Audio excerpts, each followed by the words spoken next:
ముఖ్యమంత్రి రేవంత్ రెడ్డి గారు ఎన్ని విధాలు చేయాలో రైతులకు అది చేయాలని ఆలోచనతోటి ఉన్నారు. మీరు ఎక్కడ కూడా తొందర పడబాకండి. ఎందుకంటే వీళ్ళు చేసిన గత ప్రభుత్వంలో చేసిన ఆర్థిక విధ్వంసం అంతా ఇంత కాదు.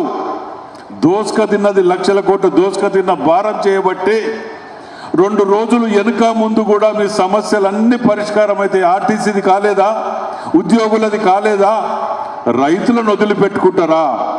కాంగ్రెస్ ప్రభుత్వం మొదటికెళ్ళి కూడా ఒక నినాదం ఉన్నది, గుర్తుపెట్టుకోండి. జై జవాన్ జై కిసాన్, రోటీ కపడా ఔర్ మకాన్.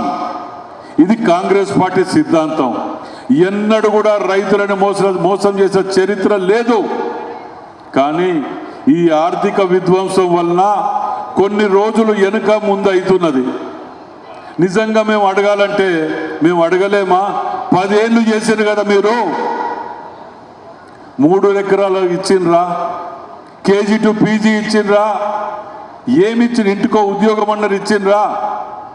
ఏది చెయ్యకపోగా 2 ఏళ్లకే వచ్చి బట్టలు చింపుకొని ఏదో రైతులకు మేము మోసం చేసినామో లేకపోతే అన్యాయం చేసినామని చెప్పి నిన్న ఆ సభలో ఒక 30-40 యూట్యూబ్ ఛానళ్ళు తెచ్చుకొని హైదరాబాద్కి వెళ్ళి వాళ్ళ కార్యకర్తలనే రైతుల తిరిగా ముందు మాట్లాడిపించుకుంటూ కాంగ్రెస్ ప్రభుత్వాన్ని తిట్టే విధంగా అవి యూట్యూబ్ ఛానళ్ళలో పెడితే అబ్బా నిజంగా కావచ్చు రైతులు కాంగ్రెస్ పార్టీని తిడతానని అనుకుంటున్నారేమో.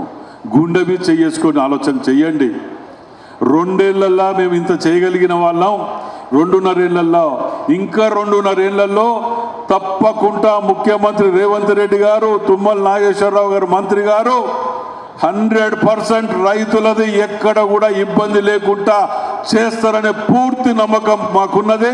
అది కాంగ్రెస్ పార్టీ మీద నమ్మకం ఉన్నది.